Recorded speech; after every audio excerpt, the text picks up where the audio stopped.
It was around 2:30 a.m. when she walked in. I was about halfway through my shift at the Shell off Highway 58 in Bakersfield. Tuesday night, or technically Wednesday morning, so things were slow. I'd stocked the fridges, wiped down the counters, and was halfway into a bag of spicy chips behind the register when the bell chimed. She stepped inside quick, like she was trying to avoid being seen. Hood up, big sunglasses on, even though it was pitch black out. She paused just past the door like she was debating whether to stay or bolt. Hey, I said, brushing chip dust off my fingers. She looked around the store, then back at me. Can I wait in here just for a little while? Sorry, I just need to be inside. Please. Her voice was low, strained. She kept looking at the windows like someone might be watching. Are you okay? I asked. You need help or something? No, I mean, maybe. Just don't make me go back out there yet. I looked out at the empty lot. Nothing. Just her beat-up sedan parked near the dumpster. No other cars. No one else. I probably should have said no. Store policy's pretty clear about loitering, especially this late, but I found myself hesitating without really knowing why. She didn't look drunk or high, just frayed, like she hadn't slept in a week. There's a chair in the back room, I said slowly. You can sit there, but if my manager calls and asks, I'm gonna have to tell him. Yeah, that's fine. Thank you. She followed me behind the counter and through the swinging door to the supply room. I pointed to the metal chair by the mop sink and offered her a cup of coffee from the break table. She sat, didn't touch the coffee, just wrapped her arms around herself and stared at the floor. I went back to the front, checking the parking lot every few minutes. Still empty. About 20 minutes in, I peeked back in. You good? She looked up, nodded once. Yeah, just a little longer. I nodded and went back to cleaning up the coffee station. Another half hour passed, then an hour. She still hadn't moved. That's when I started to notice the weird things. Like how she never drank the coffee, or how she never took off the sunglasses. She kept her hood up the whole time, even in the warmth of the back room. And every now and then she'd mutter to herself words I couldn't make out. I tried not to eavesdrop, but I heard my name once. That made me freeze. Had I told her my name? I couldn't remember. Around 4:10 a.m., I was restocking gum near the register when I noticed the security monitor blink. Just a flicker, but enough to catch my eye. I tapped the screen. It froze for a second, then went back to normal. A few minutes later, I heard the ding of the front door. Not someone entering, just the sound it makes when the lock is flipped from the outside. My heart was already beating faster as I stepped around the counter, not sure what to expect. And then I saw them. 2 Bakersfield PD officers standing just inside the door. One nodded at me. Store's clear? Yeah? We got a silent alarm from this location. I frowned. I didn't press it. They exchanged a look. You working alone tonight? Yeah, well, except there's a woman in the back room. She asked to wait inside for a while. They tensed up immediately. How long has she been here? Couple hours, I guess. What's she wearing? Hoodie, sunglasses. The taller cop nodded. Stay behind the counter. They moved fast. One went around the side, the other cut through the back hallway. A few seconds passed. Then I heard one of them raise his voice, hands where I can see them, followed by a brief scuffle and the sound of cuffs. She didn't scream, didn't protest. A minute later, they brought her out. She walked quietly, head down. No sunglasses now, just empty, unreadable eyes. Wait, I said. What's going on? The cop closest to me pulled out a small notepad. She's been wanted for a string of thefts up and down the 58. Grocery stores, gas stations, a couple of pharmacies. Always shows up late, acts nervous, People let her inside, then she either swipes something or disappears before the cops arrive. But she didn't take anything. Maybe not this time. But she was flagged as potentially dangerous, manipulative. One clerk down in Tehachapi let her stay the night in the back and found his register wiped clean by morning. She didn't even leave the room, I said, still trying to make sense of it. The cop just looked at me for a moment. Then he said quietly, "They told us not to be alone with her." He paused. "I already had been," I replied, "for 2 hours."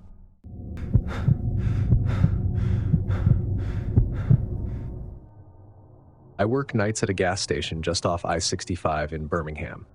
It's small, old, just 2 pumps out front and a soda fridge that hums loud enough to compete with the radio. It's the kind of place that's stuck in time, with a wall of cigarette ads from the 90s and a mechanical register that jams every 4th transaction. I'm 25, juggling night shifts and EMT classes during the day. Sleep's a luxury, but caffeine and adrenaline cover the gap. For the most part, the graveyard shift's uneventful. The occasional trucker, a bleary-eyed college kid, or some guy just trying to make it to Atlanta without nodding off behind the wheel. But about 3 weeks ago, I started noticing a guy. He never came in. He'd just stand across the street, always in the same spot, on the sidewalk next to the old pawn shop that's been boarded up since I was a teenager. He never looked directly at me, but he was always facing the store. Just standing there. There was no reason for him to be there. No smoke, no phone, no pacing, just still as stone. At first, I thought maybe he was waiting for someone, a friend, an Uber. Who knows? But after the 4th night in a row, it got weird. Same hoodie, same jeans, same blank stance. I mentioned it to my coworker Dan during shift change. He laughed it off. "Probably some guy from the house down the street," he said. "They wander around sometimes, no big deal." I wanted to believe that, but halfway through my shift that night, I stepped out to take some trash around back. The moment I opened the dumpster lid, I got that gut feeling. The kind you get when you know someone's watching. Sure enough, I looked over the edge of the building, and he was still there. Same spot, same stance, except this time his head was turned. Not all the way, just slightly, like he was listening. I hurried back inside. For the next week, I kept tabs on him. Never moved closer. Never crossed the street. Just stood there until Tuesday morning. I got off a little after 6 a.m., same as usual. Sun was just starting to rise, sky kind of that hazy pinkish gray. I clocked out, tossed my apron in the bin, and stepped outside. That guy wasn't across the street anymore. I looked around, no sign of him. Didn't think much of it, just figured he finally got tired of loitering. I got in my car and pulled out onto the main road, made a right toward the interstate, and that's when I saw the truck. Old Chevy, rusted blue, cracked windshield, about 5 car lengths behind me. Didn't think it was anything at first, until I changed lanes for the ramp, and so did he. I slowed down a little. He slowed too.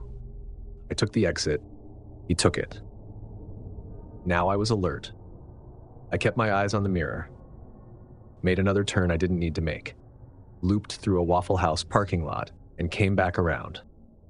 He followed every move. At this point, my heart wasn't racing, but I could feel my hands tighten around the wheel. My foot hovered over the brake. I took a hard right onto a side street. No reason to. It led nowhere but a dead end near some warehouses. Figured I'd see if he followed. He did. I made the call. 911 picked up quick. I gave them my location and described the truck. Told him I worked night shift and was sure this guy had been watching me for days. Operator kept me on the line, told me to keep driving if I could. That's when I saw the flashing lights in my rear view. Blue and red. Relief hit me, but I didn't stop until the cop car moved between me and the truck. They boxed him in, made him pull over. I kept going and parked in a nearby gas station, the one I don't work at, and waited. A different officer came to talk to me 10 minutes later, said the plates were fake, registered to a junked car in Texas. No ID on the guy. Just a pile of empty fast food wrappers and a notebook full of addresses. One of them was mine. Another was the station. They towed the truck, took him in, but here's the thing. He wouldn't talk. Not a word. Just stared at the floor during the whole process, according to the officer. They ran his prints. Nothing came up. They held him overnight, then let him go. I don't know where he is now. Never saw him again. But he knew where I worked, and he knew where I lived.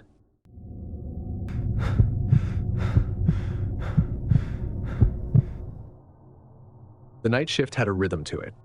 You come in, clock on, put your earbuds in, and start slicing open boxes until your hands smell like cardboard. Most nights, I didn't mind it. It was peaceful, in its own way. The store was empty, the lights a little too bright, the overhead music stuck in some 2010s loop, but it was my space. Quiet, uneventful, predictable. That night started no different. It was late October, the kind of cold where your breath fogs even inside your car. I parked behind the store like usual, went in through the side employee entrance, and said a quick, "Hey," to Marty, the overnight manager. He was chewing a sad microwave burrito and barely looked at me. "Watch out for the mop bucket in aisle 10, he mumbled. I grabbed my box cutter, scanned the incoming shipment roster, and wheeled my cart to aisle 3. Canned goods. Easy stuff. I stacked, rotated labels, broke down boxes. Around 2:15 a.m., I was rolling my cart back toward the warehouse when I noticed him. A man in an oversized gray hoodie, dark jeans, and work boots. Middle-aged maybe, hard to tell. He was in aisle 4, staring at the refrigerated juices. Not browsing, not picking anything up, just staring. At first, it didn't seem like a big deal. Maybe he was tired, or drunk, or just weird. People show up at all hours, especially in Cheyenne. I gave him a nod as I passed, but he didn't look at me, didn't even blink. I kept restocking. 10 minutes later, I passed the aisle again. He hadn't moved. Same posture, same spot. Eyes locked on the orange juice section like he was trying to memorize the labels. Something felt off. I mean, I get it. You want to stand and zone out, fine. But this was a whole new level of stillness. I tried to shake it off. By 2:45 a.m., he was still there. I was working a few aisles over and finally decided to check in. "Hey, everything okay over here? Need help finding something?" Nothing. Not a nod, not a look, just silence. I stood there for a second, then awkwardly turned and walked away. That's when I first felt it. Like someone watching me. I didn't turn around. I just kept walking and turned the corner fast. I ducked into the back room and acted like I had something to do. Sat on one of the plastic crates and pulled out my phone. I told myself I was being dramatic, but something about the guy, it stuck with me. After a few minutes, I headed back out. I peeked down aisle 4 again. He was gone. I scanned around. Nothing. Not in frozen, not in produce, not heading for the checkout. I figured maybe he left. But then, as I was heading toward the front to check the exit footage later, I passed aisle 6 and saw him. Not standing this time. Kneeling. Back turned, pretending to look at bottom shelf sports drinks. But here's the thing. His phone was up, and the screen was on camera mode, pointed toward where I had just walked. He had taken a photo of me. I kept walking, straight to the stockroom. I didn't run, didn't flinch. I just walked. Steady, calm. Once inside, I locked the door. I didn't want to believe what I saw. I kept thinking maybe he was taking a photo of a label or comparing prices. Maybe. But it didn't sit right. About 5 minutes later, I heard footsteps. right outside the door. Just one step, then a pause. Another step, then silence. I didn't move, didn't even breathe. After a while, I texted Marty, "Hey, that guy in aisle 4, still around?" No response. A minute later, I heard the side door to the warehouse open. Marty poked his head in. "What guy?" I explained. He frowned and walked back out. 10 minutes went by. Then 20. I started to feel stupid. Maybe I had overreacted. Maybe he'd already left. Then I heard Marty yell, Hey, what the hell are you doing back there?" I bolted out. By the time I reached the front, the guy was gone. Marty said he'd seen someone duck behind the cereal display when he came up front. Said when he confronted him, the guy just took off. We called the cops. The guy didn't come back that night. But when we pulled the security footage for the police, it got worse. He had come in 3 nights in a row, always between 2 and 3 a.m., always when I was working, always standing in aisle 4. Never bought anything, never interacted with anyone else. Just showed up, watched, and left. It made me feel sick. The photo he took, no way to know what he did with it. The cops said he didn't steal anything, didn't hurt anyone, so there wasn't much they could do unless he came back. I switched to afternoon shifts after that, and I still look over my shoulder every time I walk through a grocery store. He knew my schedule, but I had no idea what he wanted.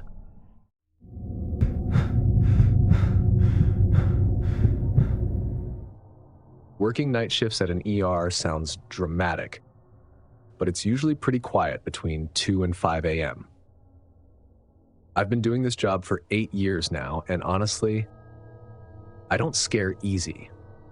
After a while, you get used to strange people, late night rants, psych holds, and patients looking for pills. It's all part of the job. But one night in early December 2020, I had an interaction that stayed with me in a way nothing else ever has. It was around 2:50 a.m. The waiting room was empty, except for a young guy sleeping across 3 chairs, clearly high, not hurting anyone. I was halfway through a black coffee that tasted like burnt plastic when the glass doors slid open and a man walked in. He looked like a nurse or maybe a tech. Scrubs, clean shoes, shaved head, some kind of ID clipped to his chest. Not unusual. We get night staff coming in to check on admitted friends all the time. What was off was how quiet he was. He stopped in front of my desk and said, "I'm here to see Melanie." I clicked over to our patient log. Melanie? Last name? He gave me a blank look. Just Melanie. I tried to give a polite smile. I need a full name to check the system. He didn't argue, didn't press. Just stood there for a second and said, "She was admitted last week. I visited her.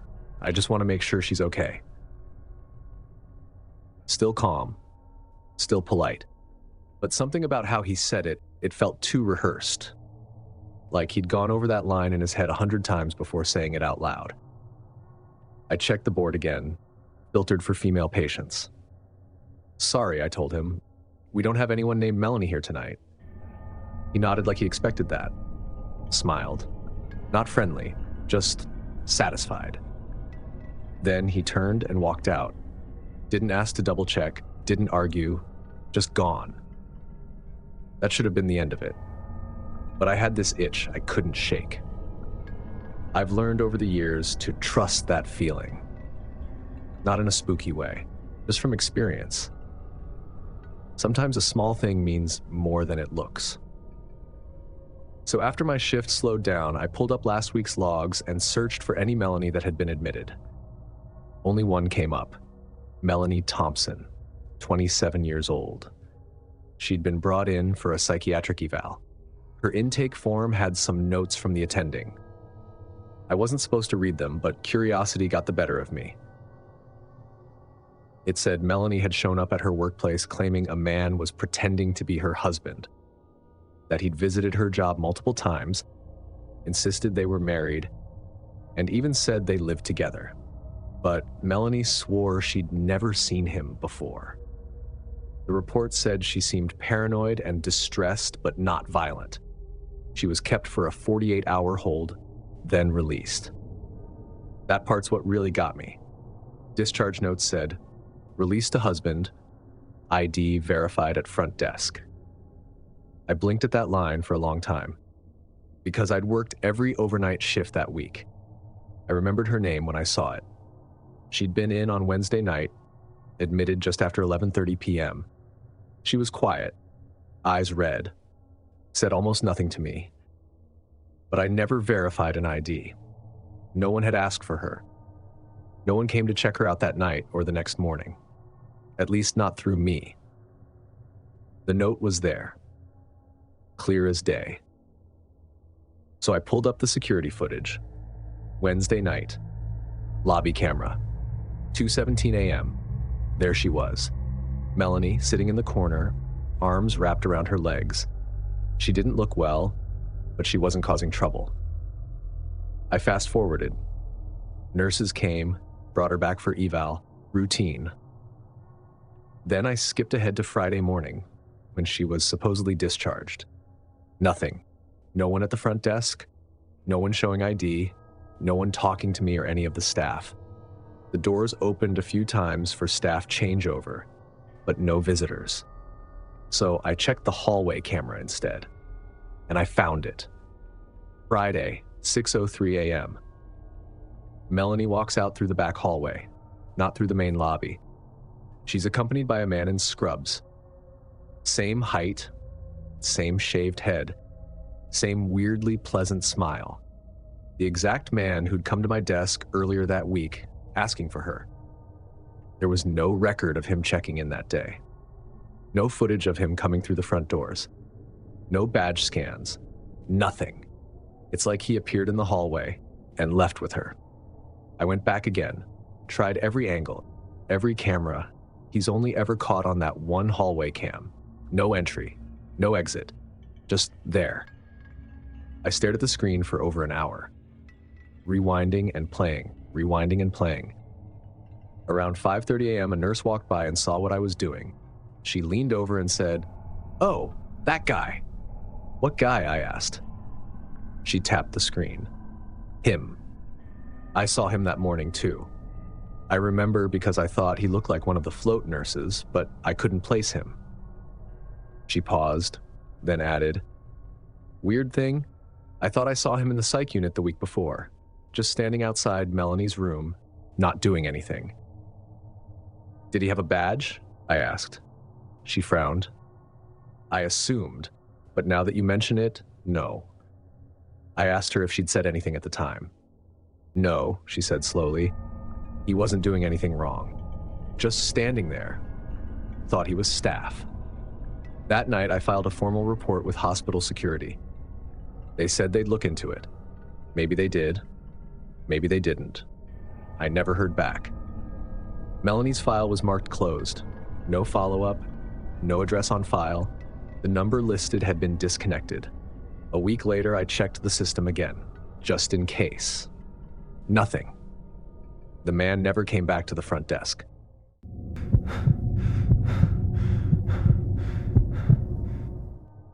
I'd only been doing the overnight cleaning job at the clothing store for about 3 weeks when this happened.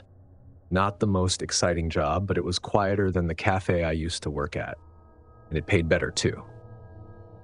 No customers, no managers breathing down your neck. Just music in my earbuds, mop bucket wheels squeaking, and a few swear words when I knocked over a folded pile of jeans. This particular night felt normal.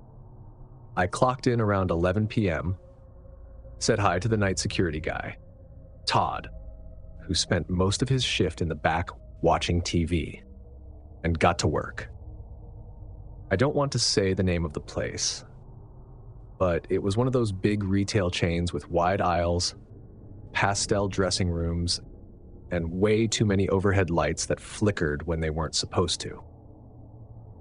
I was almost done with the women's section when I noticed one of the changing room doors was closed. That wasn't totally weird by itself.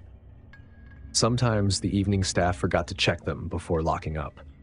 I figured someone had just left it shut. I knocked once, just out of habit. No answer. I waited a second, then pushed it open. Nobody inside. But someone had left a phone. It was standing up on a little tripod mount. Nothing fancy, just one of those flexible ones you can wrap around stuff. It was angled directly at the mirror, like whoever set it up had wanted to record themselves trying on clothes. Thing is, it was still recording. For a moment, all I could do was stare, trying to process what I was looking at. The little red timer in the corner had passed 10 minutes. At first, I thought, okay, maybe someone forgot it here after close. But that made no sense. The store had been closed for over 3 hours. So why had the phone only been recording for 10 minutes? I turned around, scanning the fitting room hallway. It was dead quiet. All the lights were on. Every other door was wide open. I picked up the phone carefully, trying not to leave smudges, and hit stop on the recording. My reflection in the mirror looked like it had just seen a ghost. I wasn't scared exactly, but something didn't sit right. I didn't even want to watch the video. I just put the phone on the fitting room counter and backed out. I went straight to the back and told Todd. He didn't take it that seriously at first.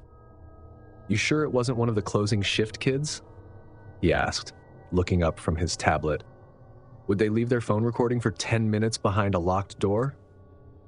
He shrugged, but when I mentioned that I hadn't heard anyone leave, his face changed a little. Still, all he did was pull up the security camera feed on the monitor and rewind.